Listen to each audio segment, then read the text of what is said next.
Hello students, welcome to my YouTube channel mathematics. अभी तक logarithm में हमने दो लेक्चर ख़त्म कर दिए हैं। फर्स्ट लेक्चर में हमने सीखा था लॉगरिदम का बेसिक्स, उसके इन्वेंशन के बारे में, कहाँ से लॉगरिदम आया वो सब हमने सीखा था। और सेकंड लेक्चर में हमने पढ़ा है प्रॉपर्टीज़, लॉगरिदम की प्रॉपर्टीज़। अब आज थर्ड लेक्चर में हम पढ़ने जा रहे हैं वो जो प्रॉपर्टीज़ है, वो प्रॉपर्टीज़ का हम किस तरह से एग्जांपल्स में यूज़ कर सकते हैं उसके बारे में हमें आज पढ़ना है बच्चों। और आपने अगर सेकंड लेक्चर नहीं देखा है तो पहले सेकंड लेक्चर मतलब प्रॉपर्टीज़ लॉगरिदम की देख लीजिए, उसके बाद ही आपको ये वीडियो में आपको पता चल पाएगा। तो सबसे पहले प्रॉपर्टीज़ जो भी आपने लिखी हुई है वो अपने सामने रखिएगा, ताकि आपको जब भी एग्जाम्पल्स में ये प्रॉपर्टीज़ यूज़ हो तब आपको पता चले कि कौन सी प्रॉपर्टी यूज़ हो रही है। ओके बच्चों, अभी फर्स्ट एग्जाम्पल लेते हैं। हमें दिया हुआ है एक्सपांड द लॉगरिदम, मतलब कि लॉगरिदम को हमें एक्सपांड करना है। एक ये लॉगरिदम हमें दिया हुआ है log X square square root of Y divide by Z raise to 5, और बेस में हमें बी दिया हुआ है। अब बच्चों एक बार और मैं बता दूं आपको कि कभी ऐसा भी हो सकता है कि लॉगरिदम में मतलब कि लॉग में बेस ना भी दिया हो, तो इस तरह के लॉगरिदम भी अवेलेबल होते हैं, मतलब कि पॉसिबल होते हैं। तो उस टाइम पे आपको उसका बेस कंसीडर नहीं करना है। जैसे कि यहाँ पे बी दिया हुआ है बेस, तो हम उसका बेस बी कंसीडर करेंगे सब में। अब सबसे पहले ये सम को सॉल्व करने के लिए बच्चों हमारे पास आपको पता होना चाहिए कि यहाँ पे एक डिवीज़न वाला फॉर्म बन रहा है, और आपको वो प्रॉपर्टी पता होगी जहाँ पे लॉगरिदम में अगर डिवीज़न होता था तो वो डिवीज़न को हम सब्ट्रैक्शन में कन्वर्ट करते थे। तो सबसे पहला स्टेप हमें ये लॉगरिदम को एक्सपांड करने में ये करना पड़ेगा कि ये लॉगरिदम को हम सब्ट्रैक्शन फॉर्म में लिखेंगे, मतलब कि न्यूमरेटर जैसे कि X square square root Y base B, और उसमें से माइनस होगा log Z raise to 5 base B. मतलब कि ये जो हमने यूज़ की फर्स्ट स्टेप में वो प्रॉपर्टी सब्ट्रैक्शन वाली यूज़ की है, मतलब कि न्यूमरेटर को एक अलग से लॉग दे दिया और डिनोमिनेटर को एक अलग से लॉग दिया, और बीच में दोनों की साइन रहेगी माइनस। अभी वापस से ये x और y वाले जो टर्म है वो भी एक दूसरे के साथ मल्टीप्लिकेशन में दिख रहे हैं, तो यहाँ पे हमें मल्टीप्लिकेशन वाली प्रॉपर्टी यूज़ करनी पड़ेगी। और मल्टीप्लिकेशन वाली प्रॉपर्टी है कि वो समेशन मतलब कि प्लस फॉर्म में कन्वर्ट हो जाते हैं। तो ये होगा logarithm of X square base B plus, ये दोनों का प्लस होगा, logarithm of square root Y base B, और ये वाला टर्म एज इट इज रहेगा minus logarithm of Z raise to 5 base हम बी लिख सकते हैं। अब बच्चों नेक्स्ट स्टेप है हमारे पास कि यहाँ पे लॉग में अगर ये जो वैल्यू है उसमें कोई पावर वाला टर्म हो तो पावर आगे मल्टीप्लिकेशन में आ जाती है। जैसे कि यहाँ पे आपको दिख रहा है एक्स की 2 पावर है तो वो आगे मल्टीप्लिकेशन में आ जाएगी। यहाँ पे वाई स्क्वायर रूट में अगर स्क्वायर रूट है तो हमें पता है कि जो पावर होती है स्क्वायर रूट मतलब कि 1/2 पावर होती है, क्यूब रूट हो तो 1/3, इस तरह की पावर होती है। तो जैसे स्क्वायर रूट है तो वो 1/2 पावर होगी तो 1/2 पावर आगे आ जाएगी।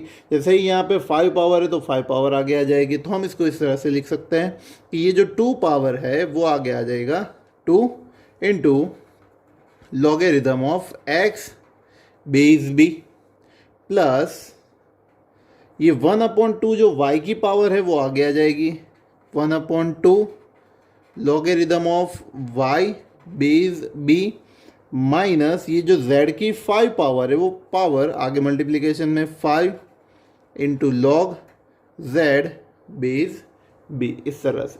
अब ये लॉगरिदम को हम और आगे एक्सपांड नहीं कर सकते बिकॉज यहाँ पे लॉगरिदम सेपरेटली डिवाइड हो चुके हैं, सारे लॉगरिदम सारे वैल्यूज़ के साथ सेपरेटली डिवाइड हो चुके हैं। तो हमें ये आंसर रखना पड़ेगा। तो इस तरह से हम कोई भी लॉगरिदम हमें दिया हो तो उसका प्रोडक्ट रूल या डिवीज़न रूल और पावर को आगे लेके हम कन्वर्ट कर सकते हैं। तो इस तरह से हम लॉगरिदम को एक्सपांड कर सकते हैं। ठीक है बच्चों, तो इस तरह से ये आंसर हमें मिल सकता है। अभी नेक्स्ट सम है बच्चों, नेक्स्ट क्वेश्चन में पढ़ रहा हूँ, कन्वर्ट इन सिंगल लॉगरिदम, मतलब कि जैसे हमने लास्ट सम में एक्सपांड किया था लॉगरिदम को, उस तरह से एक्सपांशन फॉर्म हमें दिया होगा, उसको हमें इस तरह से क्वेश्चन जैसा हमारा था सिंगल लॉगरिदम में उसको कन्वर्ट करना पड़ेगा। और दूसरी तरह से ये क्वेश्चन ऐसे भी पूछ सकते हैं कि condense the logarithm, condense the logarithm मतलब कि उसको सिंगल लॉगरिदम में आपको कन्वर्ट करना है। तो इस तरह के लॉगरिदम को कंडेंस करने के सम के लिए आपको उल्टा जाना पड़ेगा, मतलब कि जो आपके साथ लॉगरिदम में मल्टीप्लिकेशन में दिख रहा है वो पावर में भेज दे, उसके बाद सम रूल या डिवीजन रूल जो भी पॉसिबल होता है कि जिस तरह से क्वेश्चन आपको दिया होता है उस तरह से आप वो यूज़ करके आप ये सम गिन सकते हो। जैसे कि हमें यहाँ पे दिख रहा है कि लॉग, ये लॉग अकेला, इसमें कोई चेंज होने की ज़रूरत नहीं है, बट यहाँ पे लॉग में 2 मल्टीप्लिकेशन में, अब यहाँ पे अगर 2 मल्टीप्लिकेशन में है तो वो मल्टीप्लिकेशन से वो y की पावर में हम उसको भेज सकते हैं। तो इसको हम इस तरह से लिख सकते हैं कि लॉग x बेस भी उसमें कोई चेंज नहीं होगा, प्लस ये जो 2 है वो इसकी पावर में चला जाएगा। तो यहाँ पे हमारे पास बचेगा log y² base b। Okay, अभी लॉग दोनों के बेस सेम है, दोनों के बेस सेम है और वैल्यूज इस तरह से है, और दोनों लोग एक दूसरे के साथ प्लस साइन के साथ, मतलब कि समेशन की साइन के साथ है। तो अगर उनके बीच प्लस की साइन है तो वो दोनों का मल्टीप्लिकेशन होगा, मतलब x एंड y² का हम मल्टीप्लिकेशन कर सकते हैं सिंगल लॉगरिदम के साथ। तो मतलब ये लॉग सिंगल बन जाएगा और यहाँ पे बनेगा x² x इंटू y² और बेस में आएगा b। तो इस तरह से हम, ये हमारा आंसर मिलेगा। इस तरह से हम इसको सिंगल लॉगरिदम में कन्वर्ट कर सकते हैं बच्चों। तो कोई भी लॉगरिदम को कंडेंस करने के लिए आप प्रॉपर्टी को उल्टा यूज करें तो वो सिंगल लॉगरिदम में कन्वर्ट हो जाएगी। ठीक है, इस तरह से हम ये सम को गिन सकते हैं। नेक्स्ट है अभी बच्चों इवेल्युएट विदाउट कैलकुलेटर, मतलब कि आपको कुछ ऐसे सम भी दे सकते हैं प्रॉपर्टी का यूज़ करके कि आपको कैलकुलेटर या फिर कोई भी इंस्ट्रूमेंट, मतलब कि लॉग टेबल का यूज़ नहीं करना है और उसके यूज़ किए बिना आपको ये लॉगरिदम की वैल्यू फाइंड करनी है। अब इसके लिए ये जो लॉगरिदम हमें दिया हुआ है उसमें हमें ये देखना है कि क्या ये जो बेस है और ये जो लॉगरिदम की वैल्यू दी हुई है उन दोनों के बीच क्या कोई रिलेशन है, मतलब कि 5 और 25 में रिलेशन, जैसे कि 25 है वो 5 का स्क्वायर है, तो हम उसको इस तरह से लिख सकते हैं कि लॉगरिदम ऑफ 25 को हम लिख सकते हैं 5 का स्क्वायर और यहाँ पे बनेगा बेस में 5। तो ये जो स्क्वायर है मतलब कि 5 की जो पावर है वो आगे मल्टीप्लिकेशन में आ जाएगी। तो यहाँ पे बचेगा 2 लॉगरिदम ऑफ 5 बेस में 5। अब आपको भी पता है कि लॉगरिदम में ये जो वैल्यू है वो और बेस अगर ये दोनों सेम है तो वो लॉगरिदम की वैल्यू हो जाती है 1। ये प्रॉपर्टी है लॉगरिदम की। तो यहाँ पे हम लिख सकते हैं ये 2 और ये पूरा बनेगा हमारा 1। तो 2 1 जा 2 हमारा आंसर रहेगा। ओके, समझ में आया ये। नेक्स्ट है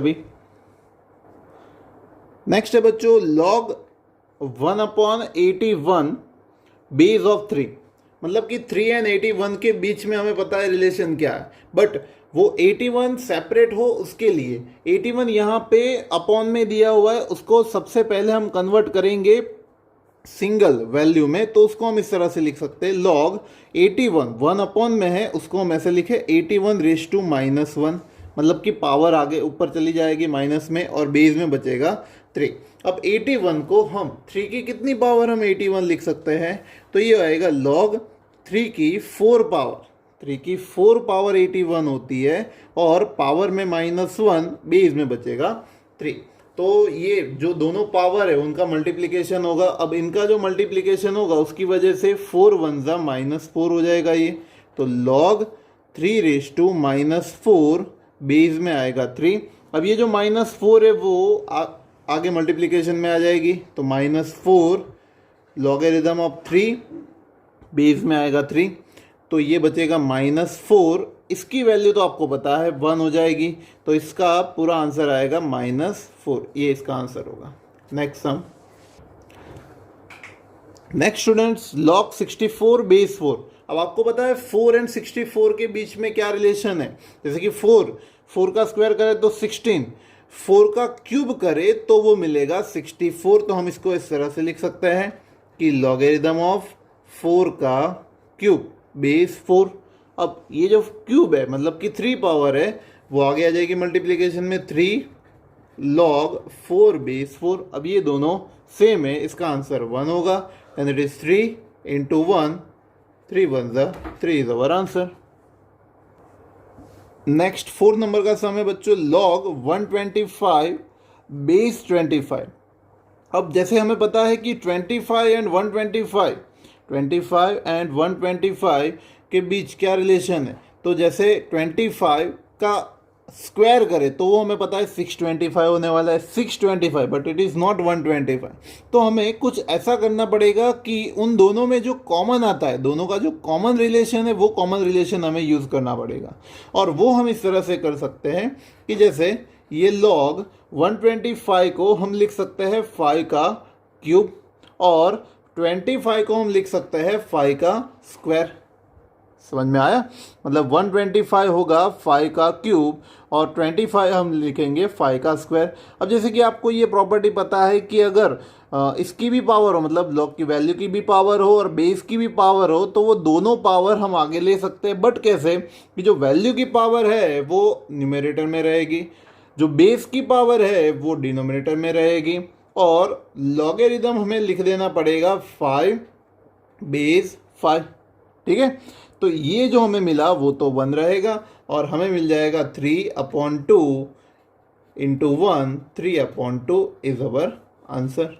तो इस तरह से हमने कहीं पे भी कैलकुलेटर का यूज़ नहीं किया है, बट हमने लॉगरिदम की वैल्यू फाइंड कर ली है बाय यूजिंग द प्रॉपर्टीज। तो इस तरह के सम भी पूछ सकते हैं। तो अब ये वीडियो पॉज करिए और ये नोट डाउन कर लीजिए अपनी नोटबुक में।